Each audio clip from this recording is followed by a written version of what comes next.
नाम हिमांशी है। मैं आज आपको गूगल रैंकिंग फैक्टर्स के बारे में बताना चाहती हूँ, कैसे आप अपनी वेबसाइट को रैंक करवा सकते हैं, कैसे आप अपनी रैंकिंग इम्प्रूव कर सकते हैं। तो सबसे पहले मैं आपको ये बताऊंगी कि आपकी जो साइट है वो आपकी साइट सिक्योर होनी चाहिए। लाइक HTTPS के साथ अगर आपकी वेबसाइट खुल रही है तो आपकी साइट सिक्योर है। और दूसरा, मोबाइल फ्रेंडली। आपकी वेबसाइट मोबाइल फ्रेंडली होनी चाहिए। मोबाइल में कोई सा भी ब्राउज़र है, PC में कोई से भी टैबलेट में आपकी वेबसाइट अगर अच्छे से खुल रही है तो आपकी वेबसाइट पे ज़्यादा से ज़्यादा विजिटर्स आने के चांस हैं। और पेज अथॉरिटी और डोमेन अथॉरिटी अच्छी होनी चाहिए। और ये स्पैम स्कोर आपकी साइट का कम होना चाहिए। अगर आपकी साइट का स्पैम स्कोर ज़्यादा तो आपकी वेबसाइट सही नहीं है या सही नहीं, मतलब उस पर लिंकिंग सही नहीं हो रही है। और हम इंटरलिंकिंग कर सकते हैं अपनी कंटेंट में, जिससे कि रैंकिंग आने के चांस ज़्यादा हैं। और हमारी साइट मतलब ज़्यादा से ज़्यादा यूज़र्स तक पहुँचे। हमारी साइट पे जो कंटेंट डाला है वो स्ट्रॉन्ग होना चाहिए, वो डुप्लीकेट नहीं होना चाहिए, फ्रेश कंटेंट होना चाहिए, ताकि उसको यूज़र्स या कोई भी पढ़े तो वो बोर ना हो। और अब बात करते हैं ऑफ पेज एक्टिविटी में। ऑफ पेज एक्टिविटीज़ में ऐसी कौन कौन सी एक्टिविटीज़ कर सकते हैं जिससे कि हम अपनी रैंकिंग को इम्प्रूव कर सकें। बिजनेस लिस्टिंग, लोकल लिस्टिंग एक ऐसा सोर्स है जिससे हम अपनी वेबसाइट को मतलब वेबसाइट की रैंकिंग को इम्प्रूव करने में ज़्यादा से ज़्यादा आसानी रहती है, लोकली अगर हम अपने बिजनेस को लिस्ट करें। दूसरा हो गया बैकलिंक रिलेवेंट होना चाहिए। जो हम सर्विस प्रोवाइड कर रहे हैं वही बैकलिंक अगर उसी रिलेवेंट में हम अपने बैकलिंक को बना रहे हैं तो इसका मतलब हमारी साइट के रैंकिंग आने के चांस ज़्यादा है। प्रोफाइल क्रिएशन, हम जो प्रोफाइल बनाते हैं वो स्ट्रॉन्ग होनी चाहिए। हमारी मतलब प्रोफाइल पे जो भी इंफॉर्मेशन डली है वो सही होनी चाहिए, ताकि यूज़र्स हमसे कनेक्ट होने में ज़्यादा टाइम वेस्ट ना करे, वो आसानी से हमसे कनेक्ट हो सके। Social media platform, social media में फेसबुक, इंस्टाग्राम, लिंक्डइन, ट्विटर, ये ऐसे सोर्स है जहाँ से हमें बिजनेस लाने के चांस ज़्यादा से ज़्यादा हो सकते हैं। अगर हमारी सोशल मीडिया के पोस्ट या फिर जो भी है ग्रुप पोस्टिंग हम करते हैं उससे भी रैंकिंग लाने के चांस बहुत ज़्यादा हैं। आशा करती हूँ आपको जो मैंने इन्फॉर्मेशन दी है वो आपको समझ आई होगी और आपके लिए हेल्पफुल भी होगी। Thank you. Hello everyone, my name is Sadhna. I am work with Vibrant Infotech as a XEO executive. आज हम गूगल रैंकिंग फैक्टर्स के बारे में कुछ डिस्कस करेंगे। गूगल रैंकिंग फैक्टर्स का फर्स्ट फैक्टर है कंटेंट की क्वालिटी। कंटेंट की क्वालिटी हमारे लिए बहुत इंपॉर्टेंट है। कंटेंट की क्वालिटी में हम इंफॉर्मेटिव एंड यूनिक कंटेंट डालते हैं, जिसके थ्रू हमारी वेबसाइट रैंक करती है और गूगल।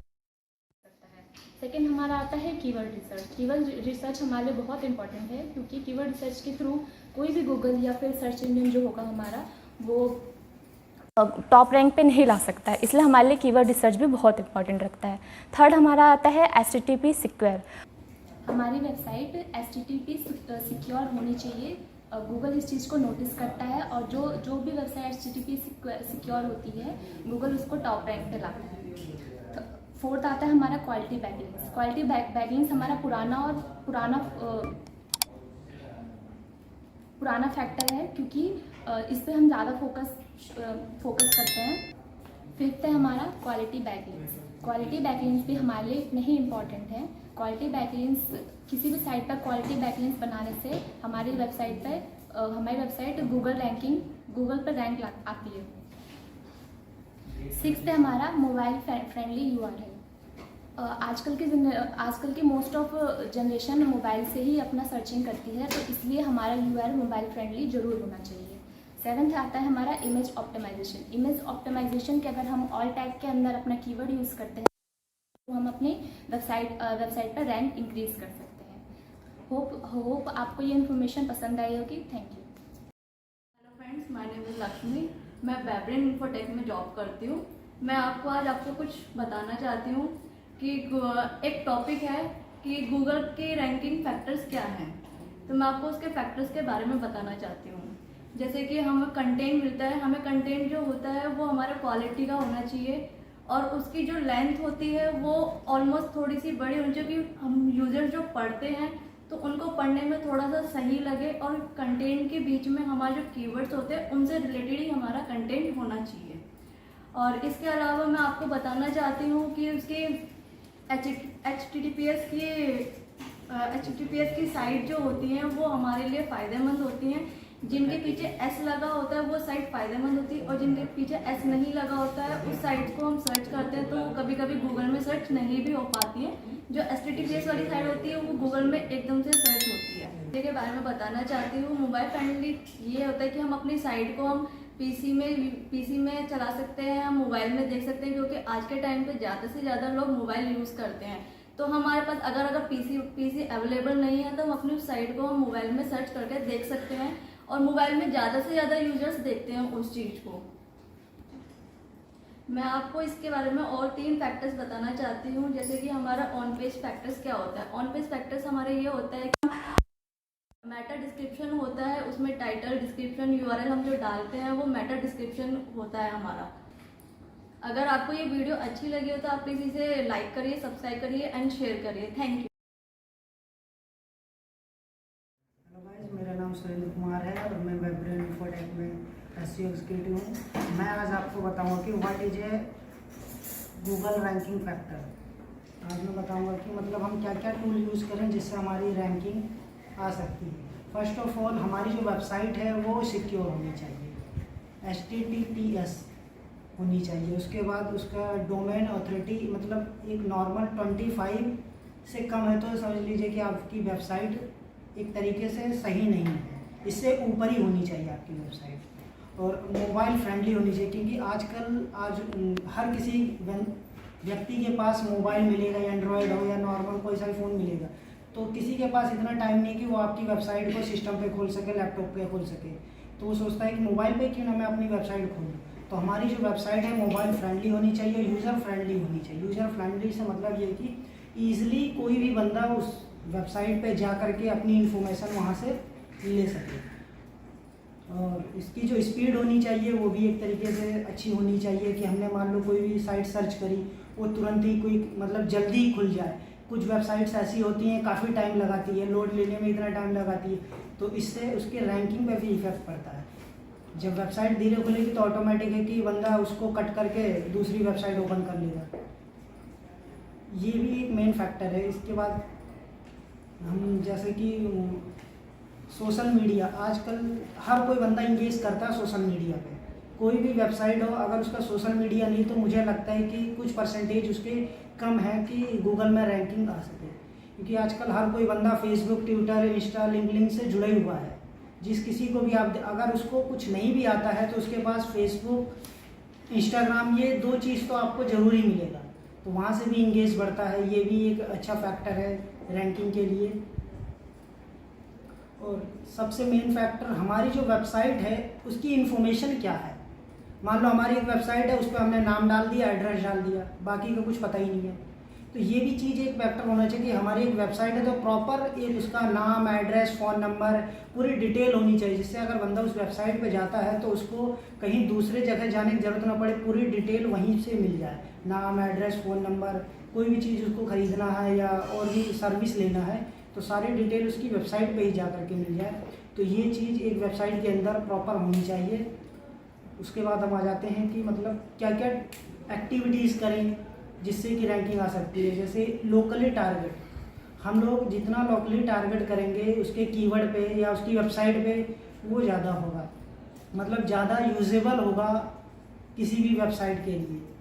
जैसे हम लोकली टारगेट लोकल लिस्टिंग कर रहे हैं या उसके कॉम्पिटिटर को देख रहे हैं कि वो क्या कर रहा है ऐसा कि उसकी रैंकिंग आ रही है, हमारी क्यों नहीं आ रही है, तो वहाँ से भी हम रैंकिंग बढ़ा सकते हैं किसी भी वेबसाइट की।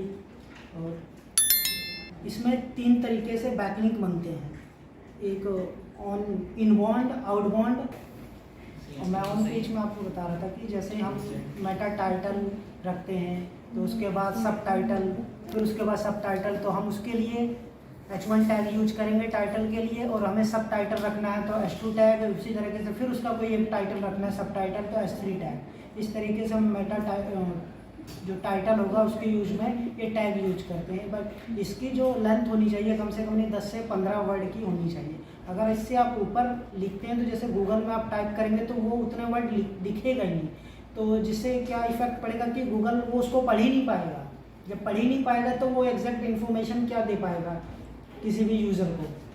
और जो इसके बाद जैसे डिस्क्रिप्शन हम बनाते हैं तो उसका जो लेंथ होनी चाहिए वो मिनिमम 150 वर्ड की होनी चाहिए। उससे ज़्यादा होगा तो हम गूगल में जैसे हमने कोई कीवर्ड डाला है, हमें सर्च करना है car removal service in Delhi, उसके बाद उसका नीचे जस्ट उसकी वेबसाइट आ जाती है, उसके नीचे जस्ट डिस्क्रिप्शन लिखा हुआ आ जाता है। तो बंदा ना उसकी वेबसाइट ओपन करके उसी लाइंस में ही वहाँ से इंफॉर्मेशन ले सकता है कि ये इसका डिस्क्रिप्शन है। और उसी में अगर हमने 150 से 200 अगर डिस्क्रिप्शन डाल दिया तो वो चीज़ हमें प्रॉपर उसमें दिखेगी नहीं। तो इसका इफेक्ट भी गूगल की रैंकिंग में पड़ता है। मैं की फैक्टर और यूज में बताना चाहूँगा कि कंटेंट गूगल का कहना है कि अगर आप मंथ में 2-3 नए ब्लॉग ऐड करते हो या किसी वेबसाइट पर डालते हो तो वो उसकी रैंकिंग के लिए बहुत इफेक्ट देता है। जैसे हमने एक महीने में 3 ब्लॉग डाल दिए, अब सपोज डेट करते हैं कि हम साल भर भूल ही गए कि हमारा कोई वेबसाइट है, हमें ब्लॉग डालना है, तो गूगल कहेगा यार ये बंदा तो मतलब ऐसी है कि इसने कुछ डाला उसके बाद वो भूल गया, तो वो उसकी रैंकिंग एकदम से डाउन कर देगा। आप चेक भी करेंगे तो एक उसने डाला मार्च में, एक डाला फरवरी में, उसके बाद उसके वेबसाइट पे कोई ब्लॉग ही नहीं गया, तो गूगल को लगेगा कि इसने कोई नया कंटेंट डाला ही नहीं है अपनी वेबसाइट पे। तो इससे भी काफ़ी इफेक्ट पड़ता है गूगल की रैंकिंग पे भी। और लोग जो यूज़र एक नया चीज़ सर्च करने की सोचते हैं कि नई मतलब उस सर्विस से रिलेटेड कोई मुझे और नई चीज़ें पता लगे, तो वो चीज़ उसको वहाँ उस वेबसाइट से मिलेगा ही नहीं, तो वो चीज़ भी गूगल एक मतलब क्राउल करेगा तो देखेगा उसकी वेबसाइट पे तो कुछ नया है ही नहीं है, तो वहाँ से वो हट के दूसरी वेबसाइट पे चला जाएगा। इससे भी रैंकिंग डाउन होती है। बस दोस्तों, आज की वीडियो में इतना ही था। आगे हमारी वीडियो को देखने के लिए हमारे चैनल को सब्सक्राइब करें, लाइक करें। Thank you.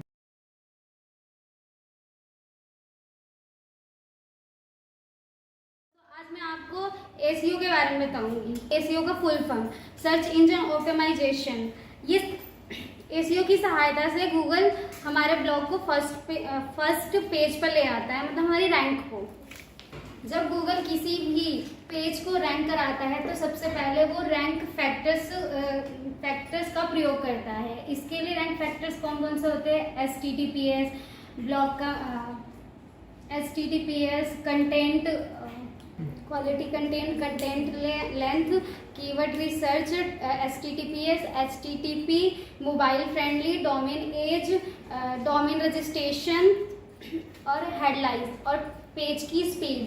HTTPS क्या होता है और HTTP क्या होता है? HTTPS होता है हमारा जो हम जब भी अपनी साइट को किसी भी साइट को बनाते हैं अपना, तो उसमें हमें ये ध्यान देना होता है कि हमारी जो साइट है वो HTTPS है कि HTTP है।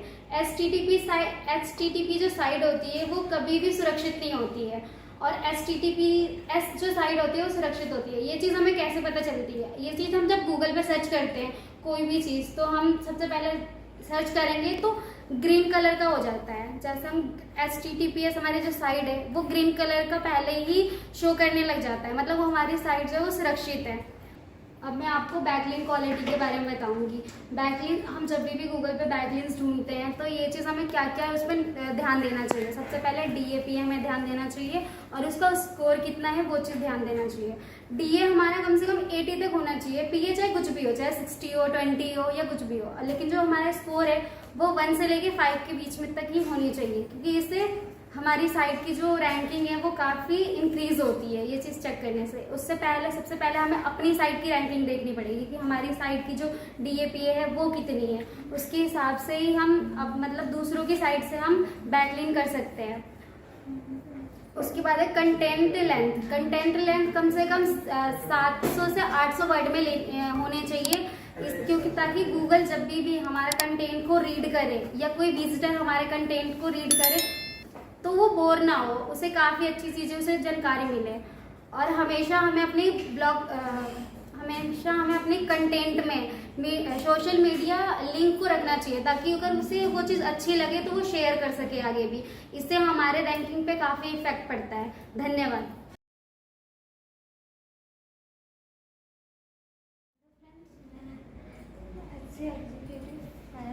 मैं बैब्रेन इन्फोटेक में जॉब करती हूँ। सर, मैं गूगल फैक्टर्स रैंकिंग के बारे में बताना चाहती हूँ। हमारा रैंक तभी आ सकता है जब हमारा कंटेंट अच्छा हो, मतलब फ्रेश हो। हमारा कंटेंट अगर आर्टिकल ब्लॉग में होगा तो ही वो फ्रेश कंटेंट ज़्यादा अफेक्ट करेगा, क्योंकि हमारे उसमें मेन कीवर्ड होते हैं और मेन कीवर्ड से अटैच हमारे प्रोजेक्ट्स के लिंक होते हैं, तो उससे ज़्यादा रैंक करता है साइट और गूगल उसको ज़्यादा ही इंडेक्स करता है। हमारे कंटेंट की लिमिट 600 से 500 कीवर्ड की होनी चाहिए और हमारा जो वो मतलब टाइटल होता है वो 100 पेजेस में होना चाहिए। हमारा कंटेंट और ब्लॉग 500 से 600 वर्ड का होना चाहिए। हमारा जो टाइटल है वो 100 वर्ड का तो होना चाहिए, उसमें हमारा सबसे पहले कीवर्ड आना चाहिए और हमारा कंटेंट में भी कीवर्ड होने चाहिए 2-3। तो ऊपर से जब हम मेटा टैग बनाते हैं उसमें भी हमारा अगर पहला कीवर्ड रहे क्वेश्चन मार्क के तौर पे और हमारा आंसर रहे डिस्क्रिप्शन, तो उससे भी अफेक्ट पड़ता है। हमारा मेटा टैग में भी मतलब जो हम टैग करते हैं उसमें भी अगर हम लोग अपने मेन कीवर्ड टारगेट करें उससे भी रैंक बढ़ता है। और आपका अगर हम लोग इसमें वीडियो, पीपीटी, इमेज इन सब में सबमिशन करें अपने साइट का मतलब अपने प्रोजेक्ट का, तो उसमें भी रैंक बढ़ता है। Thank you everyone, take care.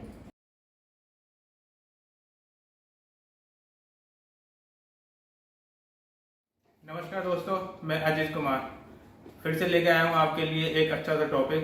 जो टॉपिक है the most important Google ranking factor. पहला जो फैक्टर है वो है हमारा यूज़र फ्रेंडली वेबसाइट, जो है हमारी जो है यूज़र फ्रेंडली होनी चाहिए। दूसरा टॉपिक है मोबाइल फ्रेंडली, जो हमारी वेबसाइट है वो वेबसाइट के साथ साथ मोबाइल फ्रेंडली भी होना चाहिए। तीसरा फैक्टर है स्कीमा स्ट्रक्चर। हमारी वेबसाइट का जो स्ट्रक्चर है, ठीक है, वो काफ़ी इम्पोर्टेंट रोल देता है। ये जो होता है सर्च इंजन को समझने में मदद करता है कि हमारी वेबसाइट क्या है। और पांचवा फैक्टर है हमारा SSL सर्टिफिकेट। छठा जो है हमारा बैकलिंक्स, ठीक है, और जो है आठवां है हमारा लोकल SEO, ठीक है। ये सारे जो है हमारे गूगल के रैंकिंग फैक्टर हैं, ठीक है। बस थैंक यू। नमस्कार दोस्तों, और आज मैं आपको बताऊंगा most important Google ranking factor के बारे में कि अगर आप अपनी वेबसाइट रैंक कराना चाहते हैं गूगल पे, तो आप किन टेक्निक की मदद से जो है अपनी वेबसाइट को जो है गूगल पे रैंक करा सकते हैं। तो मेनली गूगल आपकी वेबसाइट को रैंक करने के लिए कुछ टेक्निक का यूज़ करता है, जिसमें सबसे पहले आता है पेज स्पीड। पेज स्पीड मतलब जो आपकी वेबसाइट है उसका जो पेज है उसकी स्पीड काफ़ी फास्ट होनी चाहिए, स्लो नहीं होनी चाहिए, ताकि गूगल जो है आसानी से आपकी वेबसाइट को जो है क्रॉल कर सके। और दूसरा है मोबाइल फ्रेंडलीनेस, मतलब आपकी वेबसाइट जो है वो मोबाइल फ्रेंडली होनी चाहिए, ताकि आपकी वेबसाइट को ज़्यादा से ज़्यादा विजिटर जो है आसानी से अपनी मोबाइल पे देख सके। क्योंकि आज के टाइम में जो है वेबसाइट जैसे काफ़ी सारी हो गई, हर बिजनेस की अपनी वेबसाइट है, तो लोग जो गूगल पे जब सर्च करते हैं तो कई वेबसाइट ऐसी होती हैं जो मोबाइल फ्रेंडली नहीं होती, वो प्रॉपर व्यू नहीं हो पाती, उस वजह से यूज़र जो है स्किप करके उसी सेम कीवर्ड की दूसरी वेबसाइट को सर्च करता है।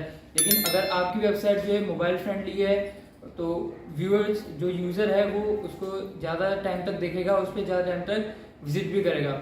और इसके बाद जो फैक्टर है जो सबसे मेन होता है वो होता है सिक्योर होनी चाहिए आपकी वेबसाइट। मींस HTTPS से होनी चाहिए, क्योंकि कई वेबसाइट जो होती हैं वो कुछ HTTP से होती है जो सिक्योर नहीं होती। क्योंकि कई बार जो है आप सिस्टम पे, डेस्कटॉप पे या मोबाइल पे जब ओपन करते हैं तो अगर आपकी वेबसाइट ओपन सिक्योर नहीं है तो गूगल जो है आपकी वेबसाइट को जो है पूरी तरह से नहीं दिखाता है। कई बार जो है उसमें आपको उसकी कुकी सिक्योरिटीज़ काफ़ी चेंज करनी पड़ती है। लेकिन अगर आपकी वेबसाइट जो है सिक्योर है तो गूगल जो है वन टाइम में ही आपकी वेबसाइट को जो है शो करता है, जिससे कि आपकी वेबसाइट पे जो है व्यू आने के चांस काफ़ी बढ़ जाते हैं। और इसकी मदद से जो हमारी वेबसाइट है उसकी रैंक भी गूगल पे बढ़ जाती है।